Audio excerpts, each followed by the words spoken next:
Welcome into A to Z Sports Prime Time on this Thursday, November the 20th. Lovely to have you in for the last episode of the Prime Time week.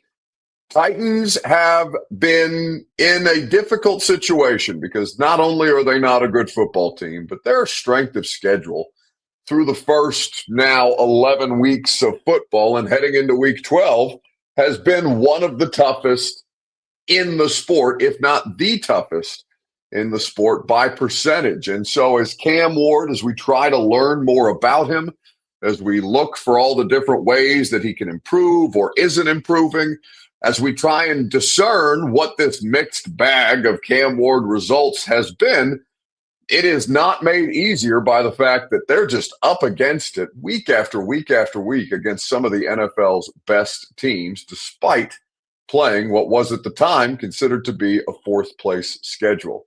So now you're in a situation where the Seahawks are coming to town, and it will be the toughest test of the Titans season. We will get into that together. We will talk about what Cam Ward did well against Houston and whether that is something that is repeatable coming up on Sunday at Nissan Stadium. And then we'll dive into Thursday night football between the Texans, who you just played, and the Bills, who are going to Houston tonight to start week 12. Need you guys to share the broadcast around on Facebook, YouTube, Twitter, and on Twitch. Wherever you are spending your precious and valuable time with us, we do appreciate your participation.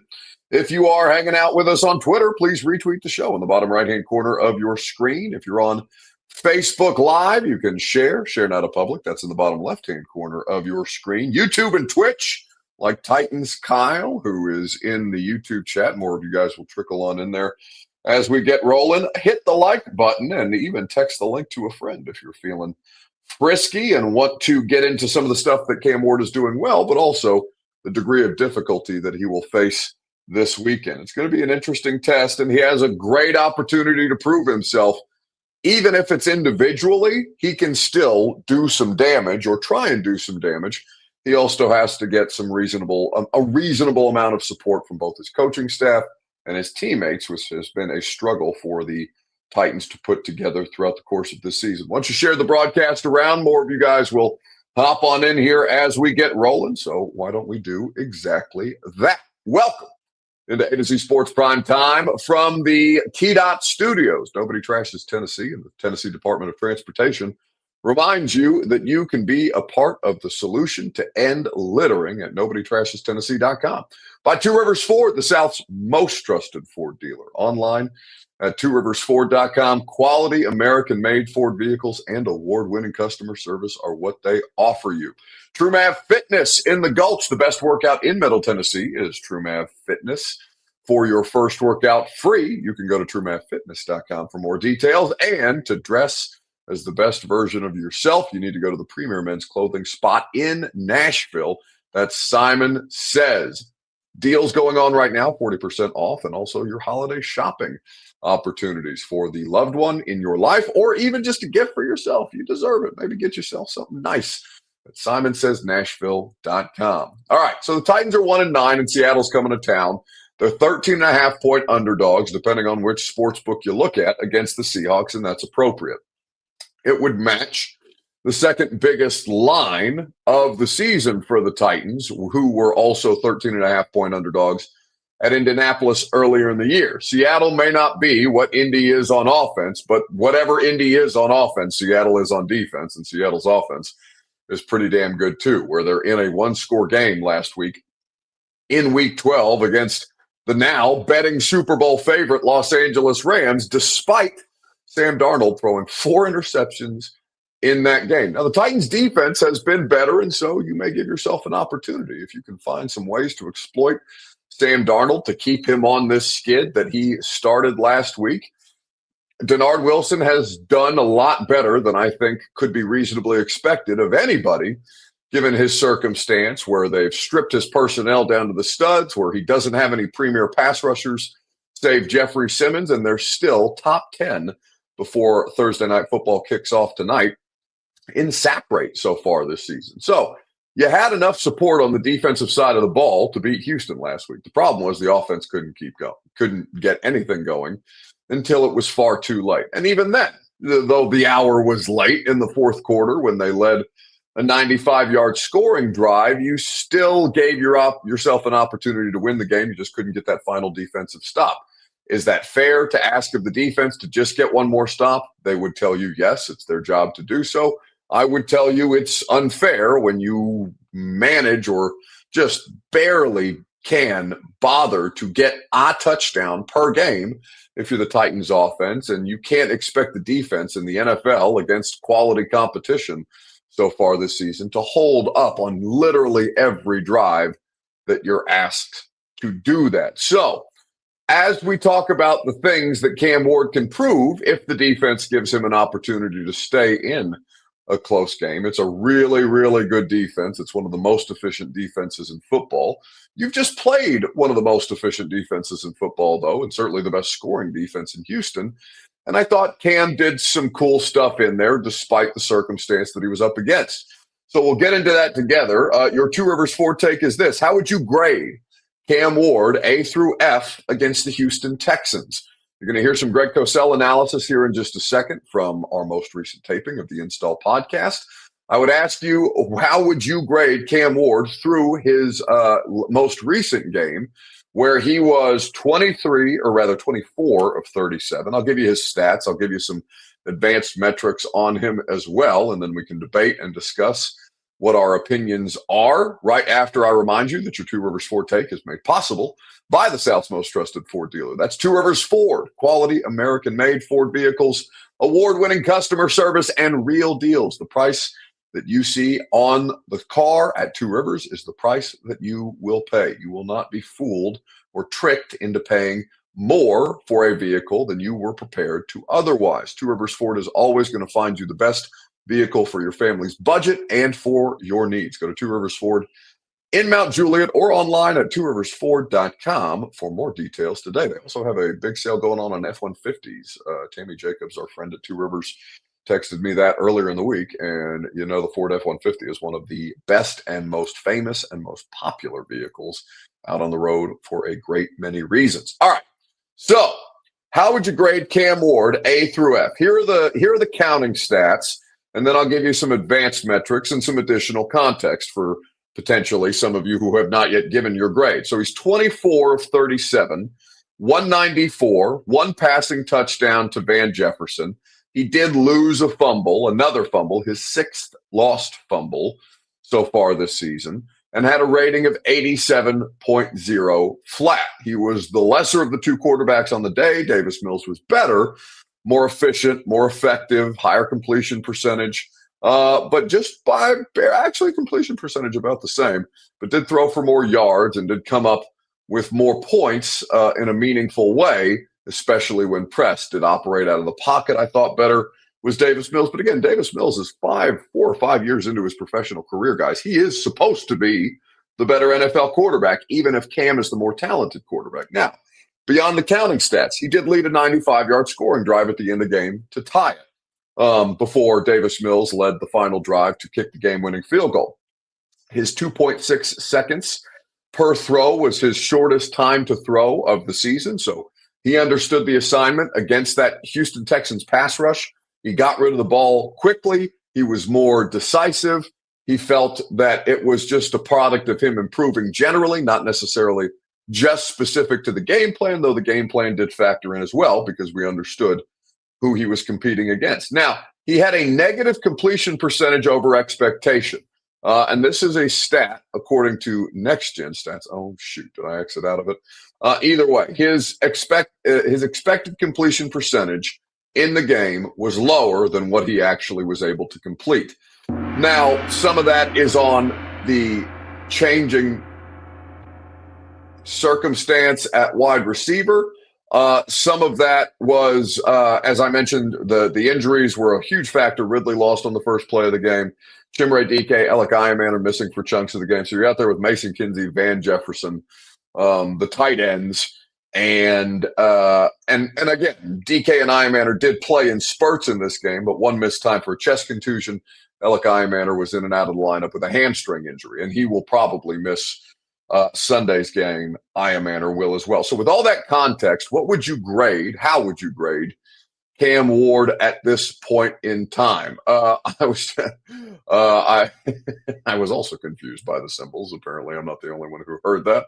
Robert, are you back there experimenting with sound effects, or did you hit the wrong button, or did I hit the wrong button? God only knows what that was, but I heard it in my AirPods and I was disoriented. Either way, as you look at this situation, Monkey Balls, which is a great YouTube name, just says, there is no hope. You know this, Buck. Well, no, not against the Seahawks. No, the 13.5 points feels reasonable. I would bet the Seahawks to cover if I was allowed to bet on NFL games.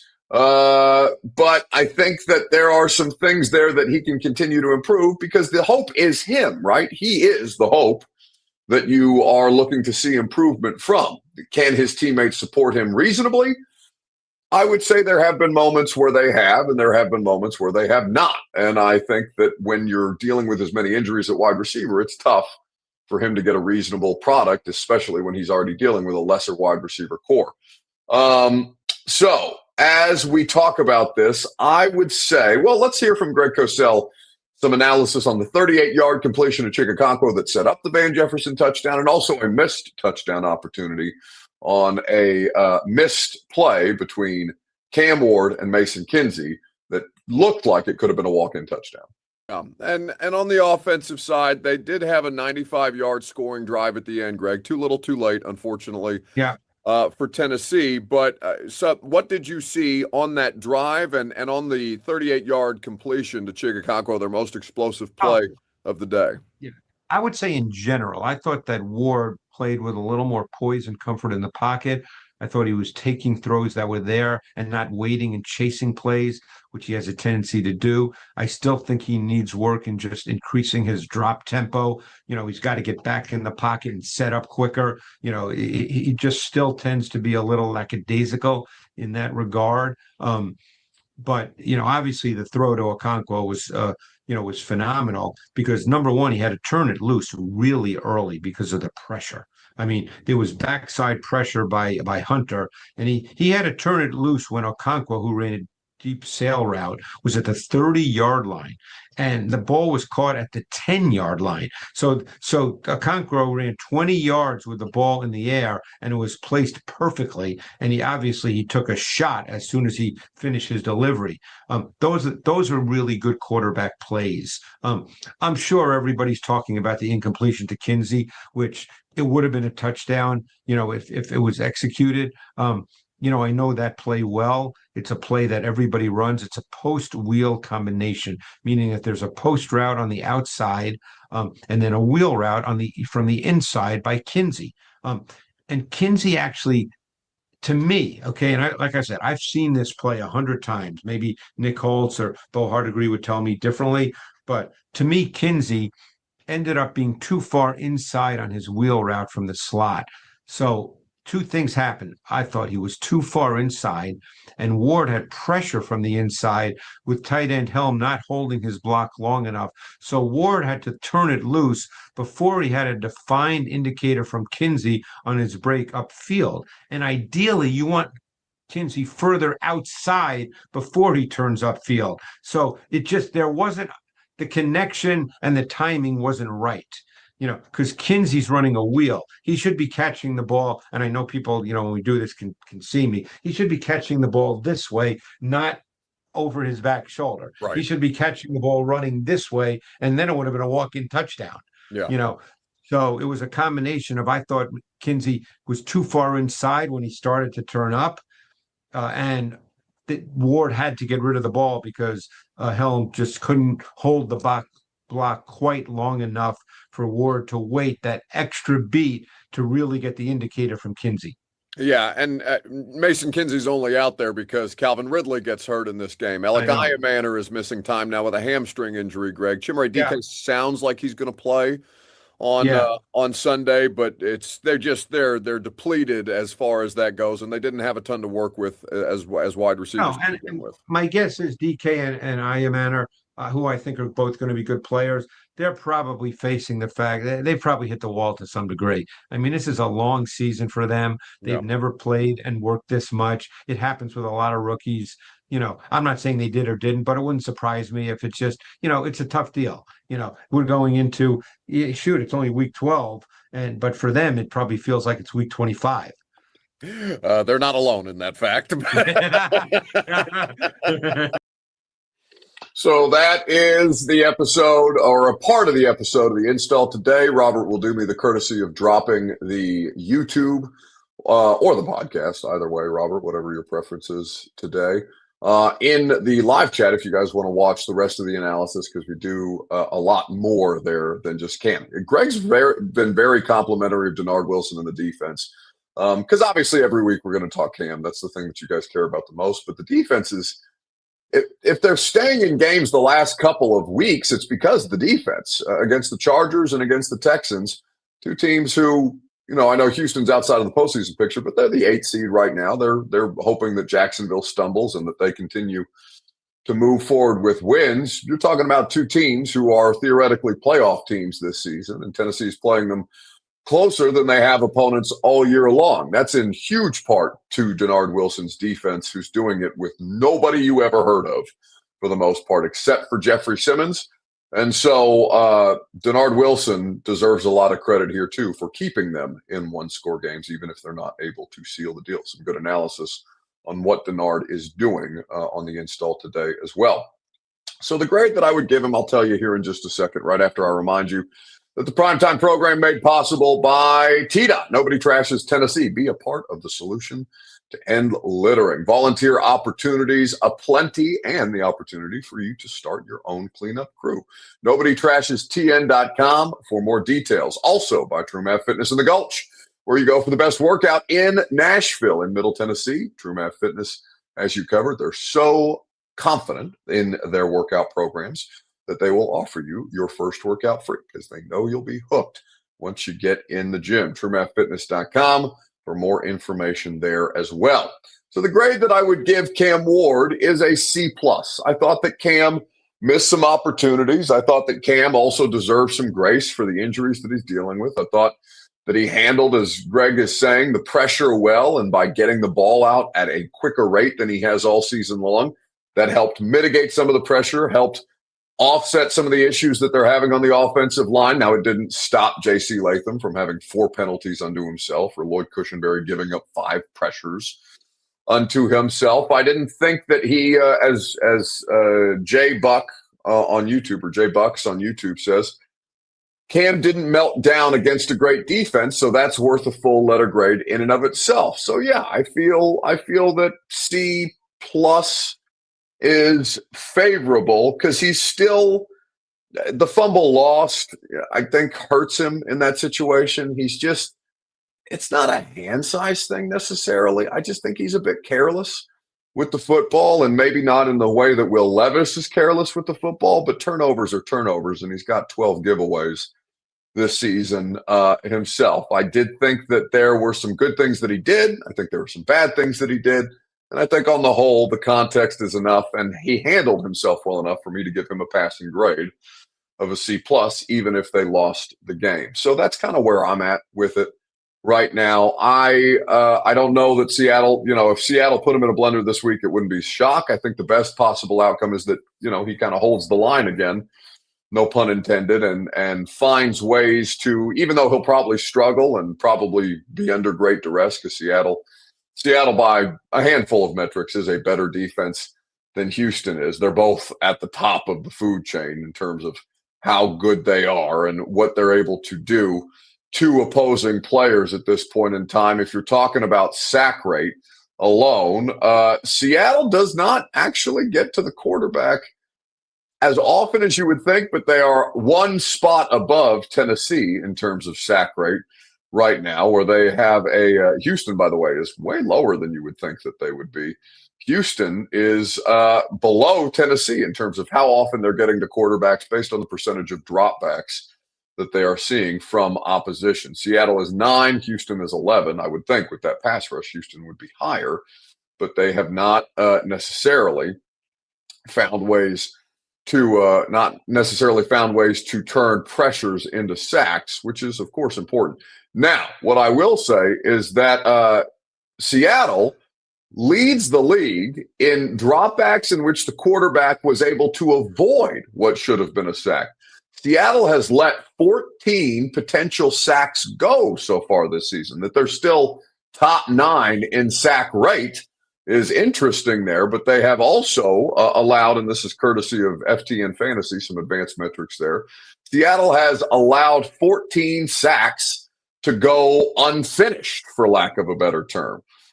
They do have on the season 32 total quarterback sacks. They have allowed 15 passing touchdowns, which is right about middle of the pack if you're the Seahawks defense. The Seahawks defense, in terms of their passing, has allowed 15, which is just about the same amount as Tennessee. It is the same amount as Tennessee and Baltimore. One more than Minnesota and two more than Carolina and Arizona at this point in time. So there are some things there that Cam Ward may be able to do. We understand that Seattle is also excellent on a variety of different fronts. They're excellent at every level. Titans legend Ernest Jones, I don't know if he's going to play in this game. He was on the injury report earlier in the week. It sounds like he is expected to play at this point in time. So we'll wrap things up with a weekend bounce back. Facebook, YouTube, Twitter, and Twitch in the comment section. Who needs to bounce back this weekend in sports? My Hoosiers, after playing in an 8-point game against mighty Lindenwood, have pulled away, thank God. I'm keeping an eye on this game, 69-46 in the second half. Tennessee is apparently taking it to TSU. I haven't flipped over to that game yet. Vandy is also playing a tomato can. I'm not sure. Vandy's, if I'm not mistaken, off to an undefeated start. All 3 of those teams. I know nobody but me cares about Indiana. But Tennessee and Vandy off to really good starts as well. And it sounds like the news on J.P. Estrella for Tennessee is going to be more favorable than not.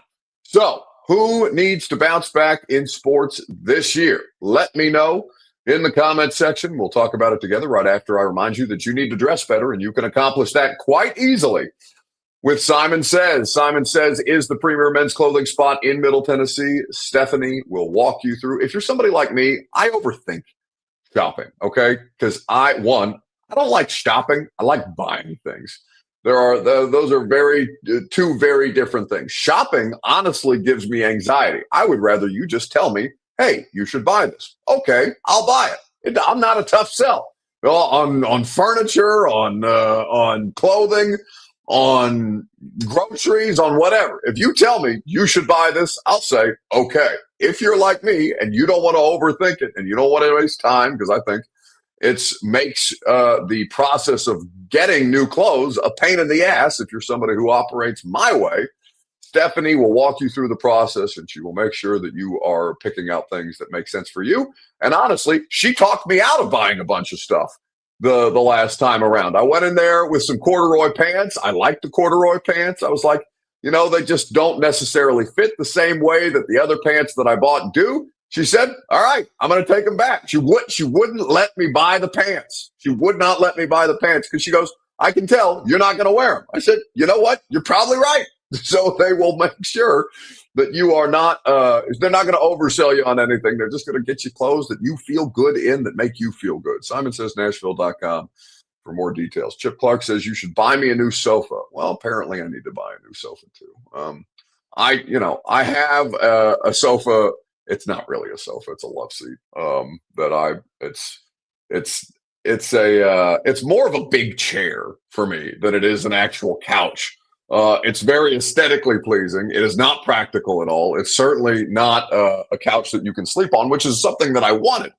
I said, I fall asleep downstairs on my old couch too often. I want something that's going to be so uncomfortable if I fall asleep on it that's going to make me get up and go upstairs. Somebody said Ann says it's pretentious. Yes, I'm pretentious. Why should my couch be pretentious?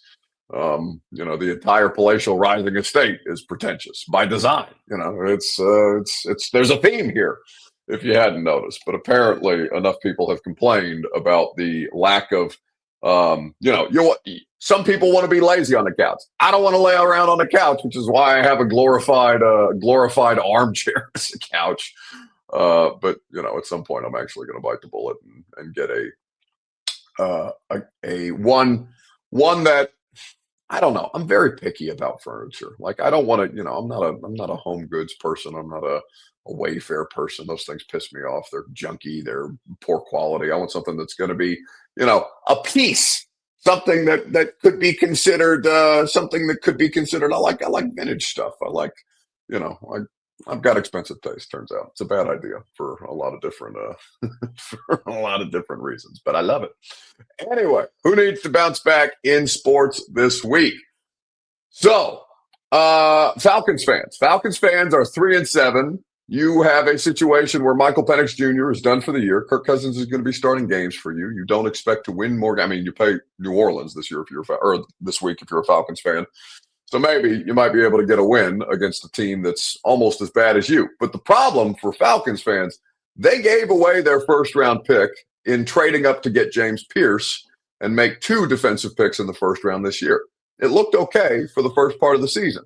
But now you see how many other glaring holes they have in their roster, and Penix or not at this point in time. Raheem Morris, I would expect, is not long for that job as the head coach there. And you are going to give what is probably going to be the 5th or 6th overall pick in the draft to the Los Angeles Rams, who really just rich get richer type of situation. You have given the Rams ammunition to trade up for Fernando Mendoza, potentially, and Sean McVay will then continue to rule the NFL for 10 more years with a Brady-esque nerd type of quarterback in Mendoza.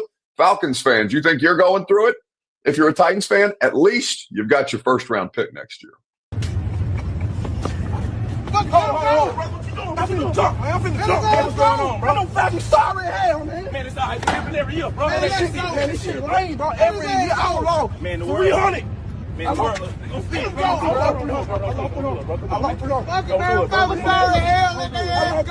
Man, he just bad, man. Somebody had to win. Somebody had to win. I gotta hit with somebody that what's going to hit. Let his ass go. The way that he put the arm movements, the hand motion, the pulling up of his pants as he goes to jump from the obviously he's not actually going to jump from the parking structure there, but damn, I would hate to be a Falcons fan right now. They are as down bad as any fan base in the NFL, and people don't really think about the Falcons as being one of these poverty franchises because they've at least been in a Super Bowl in the last, what was the Brady, or what was the 28-3 Super Bowl? Was that 16? Has it been almost a decade since the Falcons were in a Super Bowl? I can't remember exactly, but at some point they have been in a Super Bowl. They have one of the most embarrassing Super Bowl chokes of all time. But they're kind of a poverty franchise of late. And honestly, Terry Fontenot, their general manager, should be fired. He has done a pretty poor job down there at this point in time. All right, that's going to do it for us tonight. Thanks for hanging out. Like the video on the way out the door. We do appreciate it. Hit that little thumbs up button.